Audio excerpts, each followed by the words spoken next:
안녕하세요. 1년 번호 255 선진편 제2장입니다. 자왈 종아어 진체자는 개 불급 문야로다.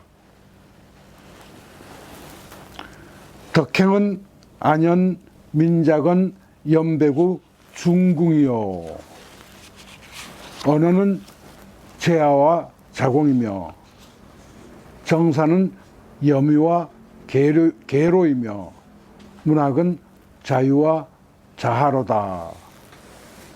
子曰：“从我于陈蔡者，皆不及门也。德行，颜渊、闵子骞、冉伯牛、仲弓；言语，宰我、子贡；政事，冉有、季路；文学，子游、子夏。” 해서 너는 제자들 전체를 이제 얘기할 때 공문 사과 십철을 되게 여기서 이제 근거로 해서 이제 늘 얘기를 합니다. 먼저 한번 설명을 드려볼게요. 보세요. 공자가 말했습니다. 내가 진체에서 고생할 때 나를 따랐던 자들은 모두가 다 내 문화에 다다르지 못했구나.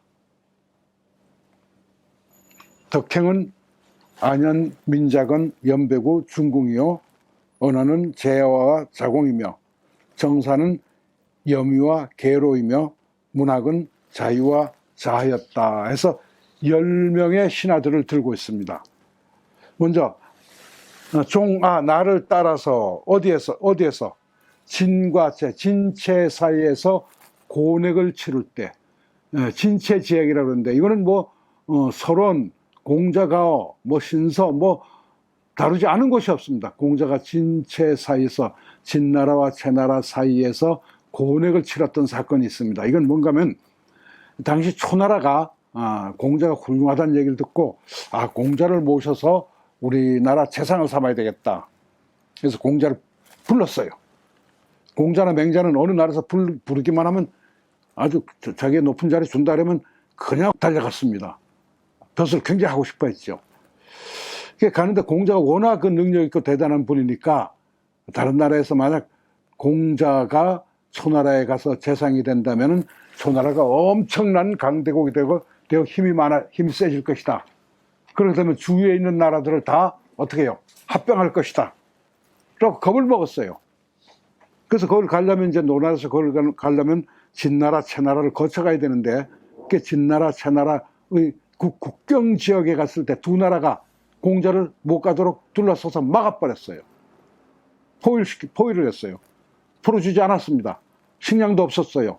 일주일에 식량이 다 떨어졌어요. 그래서 아주 굶주림에 시달리고 겁에 시달리고 이렇게 위협에 시달렸던 그런 사건인데 이 사건은 아주 굉장히 공자 일생 중에서 중요한 사건입니다. 거기에 있었던 많은 사건들의 이야기도 이 논어에도 나오고 사기 공자세가라든지 그다음에 중리 제자열전이라든지 이런 데 많이 실려 있습니다. 자, 거기서 이제 그러면 진나라는 어떤 나라인가 하면 순임금의 후손입니다. 순임금의 오제 중에 오제가 황제, 전욱, 제국, 요순 해서 오제 중에 마지막 임금이죠.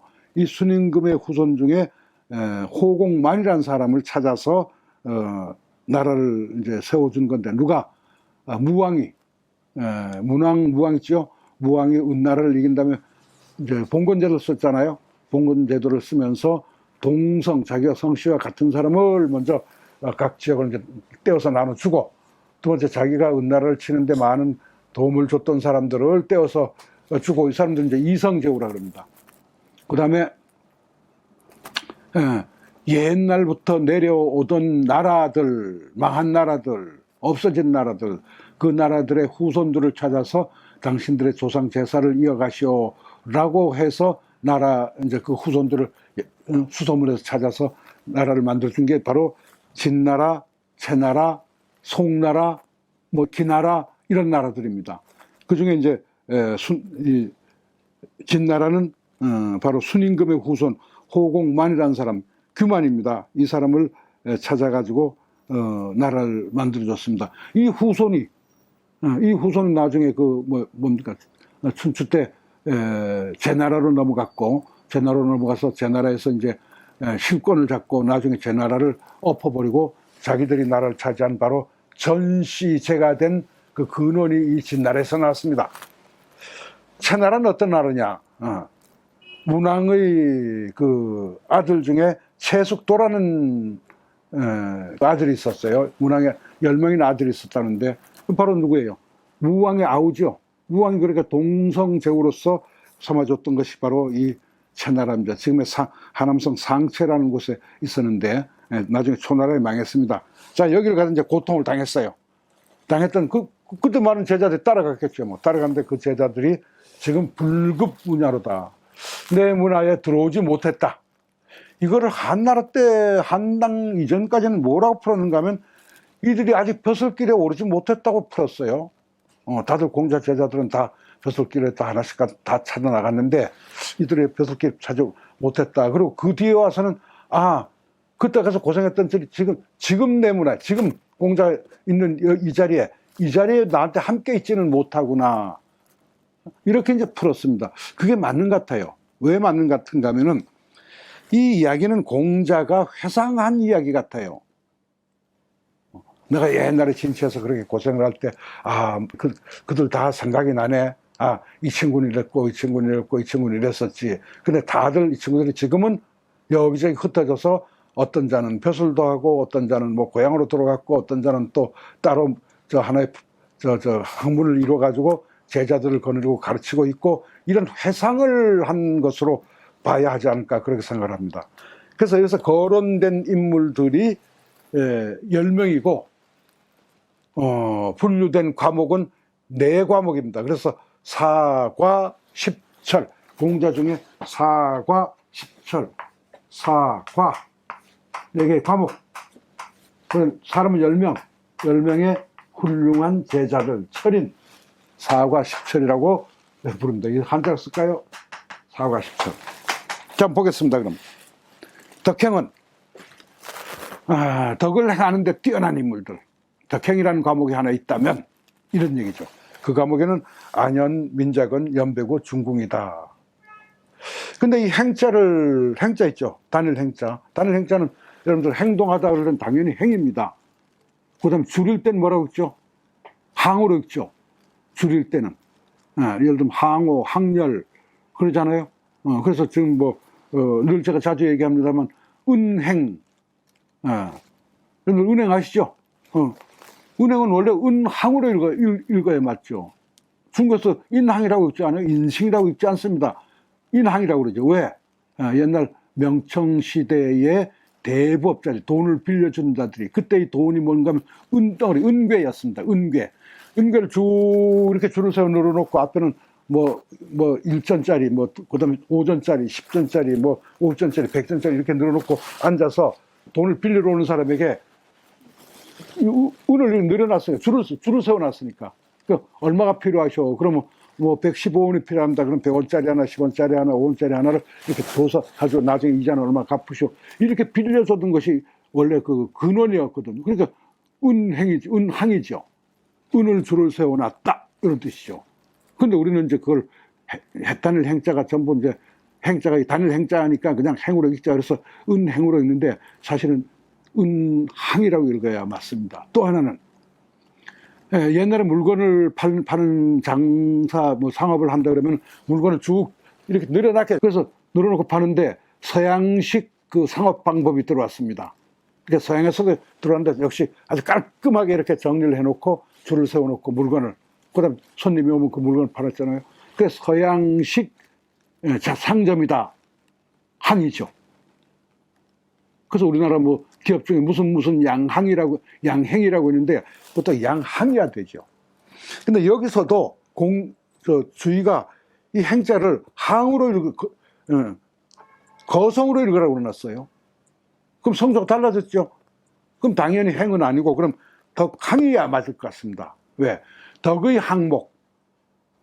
덕에 대한 이렇게 여러 항목을 줄을 세운다면 그중에 덕에 대한 이 항목들, 그래서 덕행, 덕을 행동하다라기보다 덕이라는 항목, 이런 뜻이 난 맞지 않을까 그렇게 봅니다. 그래야 이 전체가 맞아요. 보세요.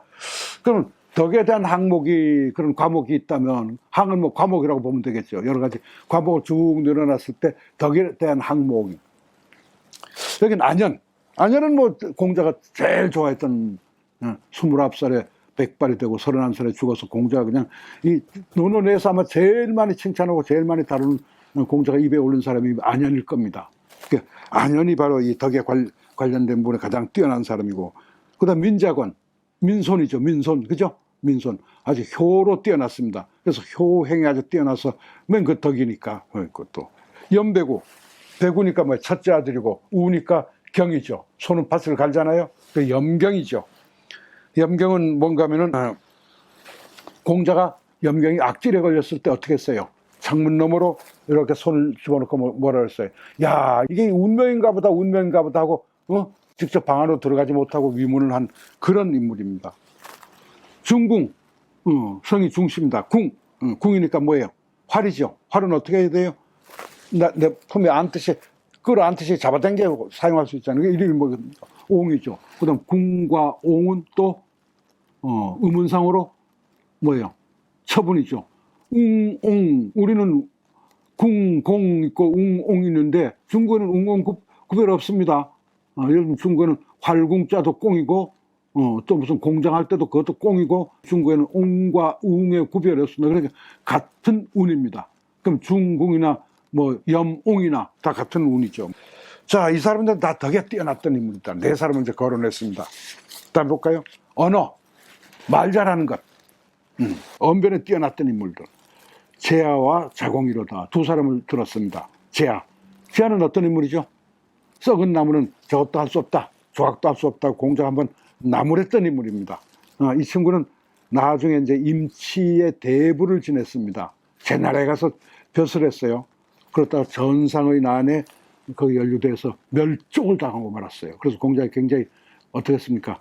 아주 부끄럽게 여겼죠. 바로 이 제아. 그 다음에 자공은 뭐 또 널리 알려진 인물이죠. 제아는 제여입니다. 나자가 나여자고 같으니까 제여입니다. 자공. 공은 밭이다. 그럼 어떻게 해요? 내려줄 줄도 알아라. 누구예요? 저거죠. 단목사죠. 성이 단목이고 사는 내려줄 사자. 자는 올려바칠 공자. 그래서 상보적인 음과 이름과 자를 가지고 있는 이 두 인물인데, 이 두 인물은 언변에 뛰어났었다. 이렇게 이제 공자가 평가를 했어요. 그러면 정치에는 염유와 계로라는데, 염씨가 많아요. 그 공자 제자들 중에는. 염유는 있을 유자니까 자가 염구 구할구 찾을 구자. 찾아라 소유하게 될 것이다. 염구, 염유. 또 의문상으로도 운이 같습니다. 계로는 자로입니다. 자로를 또 계로라고 그랬어요. 그럼 자로가 몇째 아들이라는 걸 알 수 있습니까? 셋째, 막내다. 그러니까 계로라고도 부르고 자로라고도 부르는 거. 이 친구는 어땠어요? 아주 그 거친 성격에 무엇이든지 그냥 나서기 좋아하고 뭐 이러다가 나중에 이제 위나라에서 벼슬을 하게 됐는데, 그때 위나라에 무슨 난리가 났죠? 유명한 괴외질환이 일어났습니다. 위령공의 그 부인 남자와 그 다음에 위령공의 아들 괴외와 괴외의 아들 첩과 왕권을 두고 다툼이 벌어져서 난리가 났었습니다. 그 난리 때 거기에 연루돼서 죽으면서 뭐라 그랬어요? 갓끈을 끊어진 상태로는 죽을 수 없다라고 했던 그런 고사를 남겼던 인물입니다. 그래서 공자도 이 자로 보고는 쟤는 자로다가 제명에 못 죽겠다. 저 어떻게 저렇게 성격이 저렇게 저 나서기 좋아하고 그냥 뭐 자기가 해결하지 않아도 될 일을 자기가 해결했다고 나서고. 그래서 다음 장에 보면 265장에 보면 이렇게 되어 있습니다. 부득기사연이라. 자로는 제명에 못 죽겠어. 라고 그렇게 안타까워해서 미리 예견을 했던 그런 인물이기도 한데, 자관이 정치에 뛰어났습니다. 정치하는 데는. 그 다음에 문학입니다. 이 문학이라는 게 뭔가? 학문이에요. 학문. 뛰어난 인물로는 자유와 자하다. 자유. 헤엄칠 유자. 헤엄칠 유자. 헤엄칠 때는 누워서 헤엄치잖아요. 이름은 말씀 언자가 성이고 누울 언자.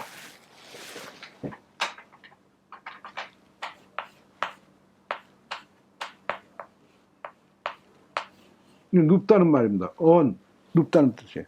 그 옆으로 눕잖아요. 그래서 자유. 그다음에 자하도 뭐 많이 공자가 거론했던 인물이죠. 하나라 하자. 성은 복시입니다. 그럼 하나라 다음에 무슨 나라였죠? 상나라가 있죠. 상나라. 그래서 이름은 복상이고 자는 자하입니다. 이 자하는 역시 아주 그 공부를 열심히 해서 나중에 이제 춘추가 지나면서 전국시대 들어서면서 이 진나라 가운데 있던 이 진나라가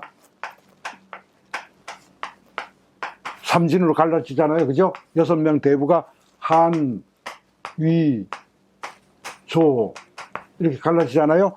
갈라지면서 이들이 이제 힘을 쌓아서 전국 칠흥으로 올라가서 큰 나라가 됩니다. 그 중에 위나라를 맨 초기에 일으켜서 그 전국 칠흥 반열에 들도록 노력한 대단한 인물이 있습니다. 위문후라는 임금입니다. 그 임금의 스승이 됐어요, 나중에. 누가? 이 자하가. 그렇게 될 정도로 열심히 공부해서 다른 나라에 가서 임금의 스승까지 했을 정도니까 굉장히 공부를 열심히 한 거죠.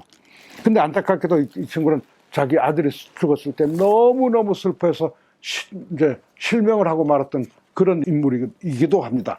이렇게 해서 4개의 과목에 10명을 들어서 공자가 아마 회상했던 것이 아닌가. 내가 회상해 보니까 진치에서 고생 많이 했는데 그때 따라다니던 친구들 중에 이런 친구들이 있었지.